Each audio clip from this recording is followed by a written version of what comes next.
আমাদের ছিল এক মহাবীর, নাম যে ছিল তার তিতুমির। শত বাধা জুলুমের পরে সে হয়নি কখনো কভু নতশির।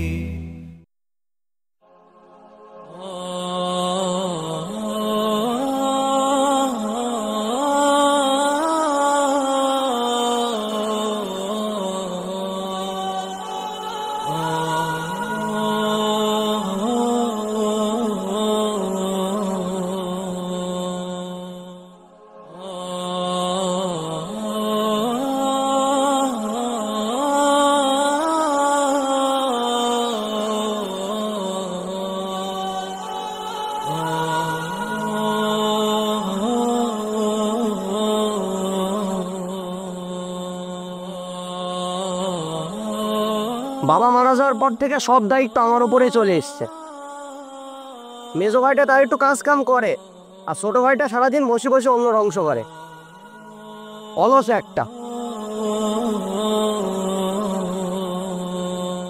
ভাই আমি আর কাজ থেকে কোনো কাজ কাম করতে পারবো না। কেন, তোর আবার কি হলো? আব্দুর রহিম সব সময় কাজে ফাঁকি দেয়, সারাদিন শুয়ে বসে থাকে।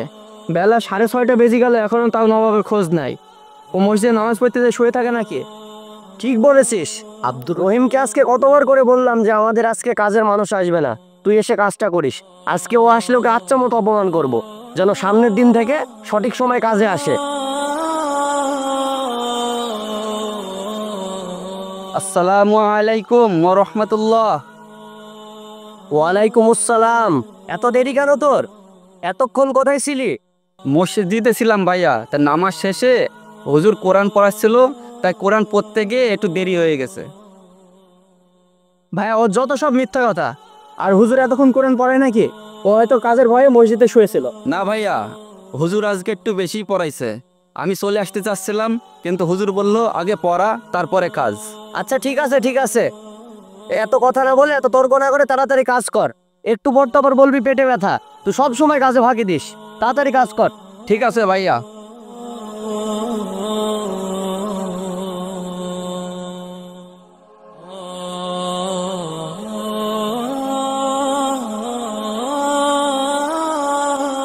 আচ্ছা শোন, আজকে তো অনেক কাজ হয়েছে আর দুপুর হয়ে গেছে। আজকের কাজ এতটুকুই থাক, আমরা বিকালে এসে পরবর্তী কাজগুলো করব। আচ্ছা চলেন তাই।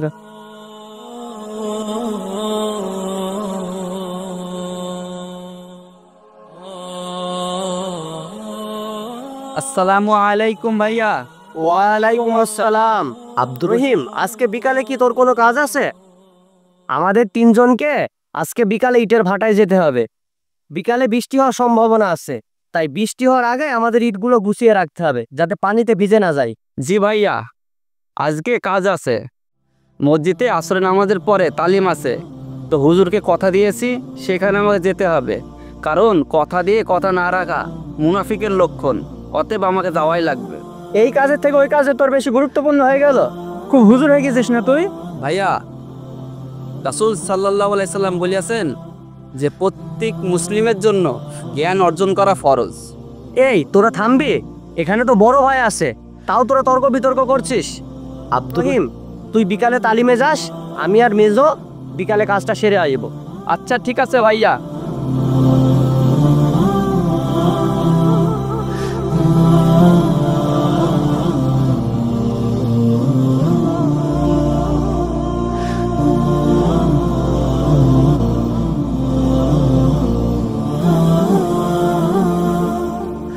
আল্লাহ তাআলা বলেন, ইন্নাল্লাহা ইশতারা মিনাল মুমিনিনা আনফুসাহুম ওয়া আমওয়ালাহুম বিআন্না লাহুমুল জান্নাহ। নিশ্চয়ই আল্লাহ মুমিনদের জান ও মাল জান্নাতের বিনিময়ে কিনে নিয়েছেন।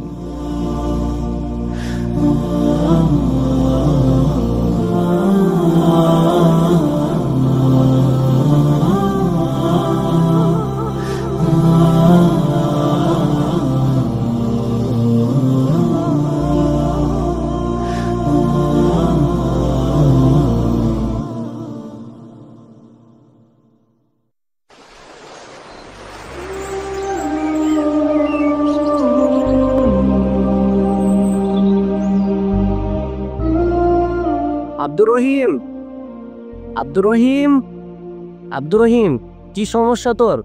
কতক্ষণ থেকে রাখছি, শুনতে পাচ্ছিস না? কি রে, তুই অসুস্থ নাকি? তোর কি শরীরটা খারাপ? জি ভাইয়া, শরীরটা একটু খারাপ, একটু অসুস্থ। তাই তো, তোর তো দেখি অনেক জ্বর। ভাই কাজে যাবেন না? আজকে তো অনেক কাজ আছে। হ্যাঁ, কাজে তো যাব, কিন্তু আব্দুর রহিমের তো অনেক জ্বর, ওর তো শরীরটা অনেক খারাপ। হ্যাঁ, ওর তো প্রত্যেক দিনই শরীর খারাপ থাকে, যত সব ওর কাজে না যাওয়ার বাহানা। না, ওর সত্যি জ্বরে গা পুড়ে যাচ্ছে, অনেক জ্বর আসছে, আমি হাত দিয়ে দেখলাম। আজকে আব্দুর রহিম বিশ্রাম করুক, আমি আর তুই কাজে যাই, ঠিক আছে? না ভাইয়া, তাহলে তুমি একা যাও, আমি যাব না। না ভাইয়া, আমার সমস্যা নাই, আমি যেতে পারবো কাজে, চলেন। কিন্তু তোর তো অনেক জ্বর, আর জ্বরে তো তোর গা পুড়ে যাচ্ছে। না ভাইয়া, সমস্যা নেই, আমি আল্লাহর রহমতে কাজ যেতে পারবো, চলেন। আচ্ছা আব্দুর রহিম, তাহলে চল আমরা আস্তে আস্তে কাজে যাই। আচ্ছা চলেন। আচ্ছা ভাইয়া, চলেন তাহলে।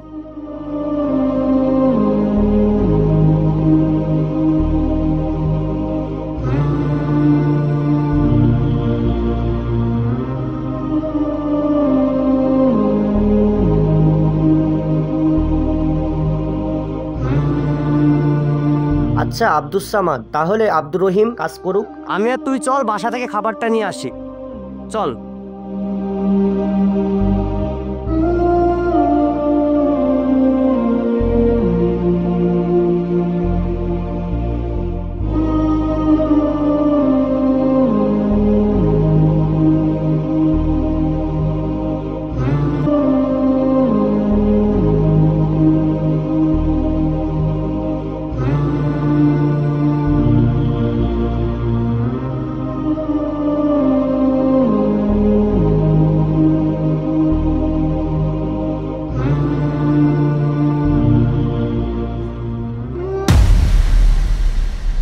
আরে কি অবস্থা ভাইয়ের গায়ে, কি অবস্থা! এ বাবা, বিশাল ধরে, বিশাল ধরে।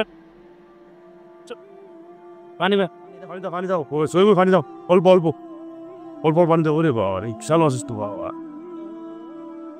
বিশাল গায়ে জ্বর, বিশাল গায়ে জ্বর। এই এই আব্দুর রহিম, ভাই কি হয়েছে ওর? উনি খুব অসুস্থ, জ্বর, এই অবস্থায় কাজ করছে তো। এই ধর ধর, ওকে হাসপাতালে নিতে হবে, ওর প্রচন্ড ভর, ধর ধর ধর।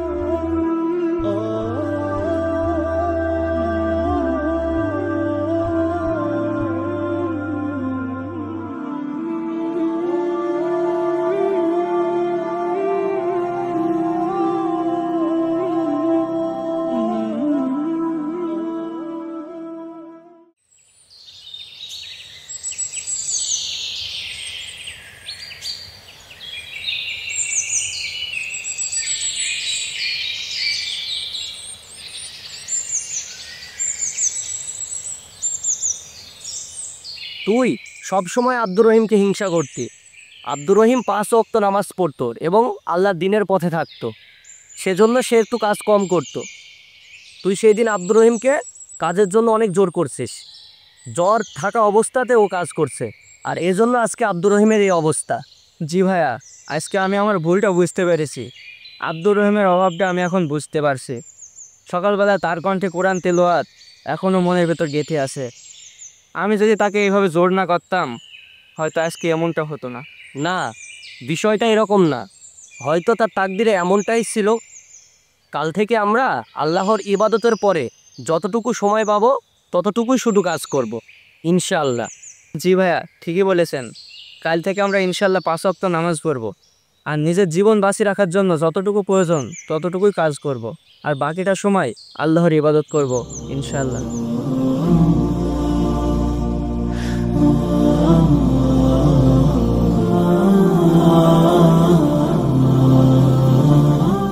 আল্লাহ তাআলা বলেন, ওমা খলাকতুল জিন্না ওয়াল ইনসা ইল্লা লিয়াবুদুন, আমি জিন ও মানুষকে সৃষ্টি করেছি শুধু আমার ইবাদতের জন্য।